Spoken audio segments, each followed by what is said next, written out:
కాశీపట్టణంలో శివలింగంగా ఉండాలి. ఈ తోలు వాసన రాకూడదు, దుర్గంధం ఉండకూడదు. అంటే దుర్గంధం లేని తోలుగా మార్చి నెత్తురోడుతూ అప్పుడే నవనవలాడుతున్న ఏనుగు తోలుగా కట్టుకుంటుంటాడు.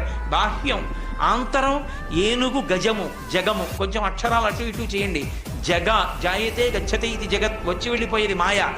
మాయని నేను లొంగదీయగలను, తోలు తీసి కట్టుకోగలను, మాయని నియంత్రించగలను, వహించగలను, నియంత్రించగలను, నియమించగలనని చెప్పగలిగినటువంటి పరాత్పరుడు ఆయనని చెప్పడానికి గుర్తు ఏనుగు తోలు కట్టుకోవడం తప్ప నాకున్నన్ని పంచెలు కూడా ఆయనకి లేక ఏనుగు తోలు కట్టుకున్నవాడు కాడు ఆయన.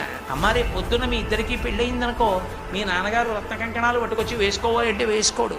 శంకరాచార్యులు గారు చెప్పారు, పార్వతీ పరమేశ్వరుడు ఇద్దరు కూర్చునుంటే పరమశివుడు ఎంత గొప్పవాడో స్తోత్రం చేస్తోంది సరస్వతీదేవి.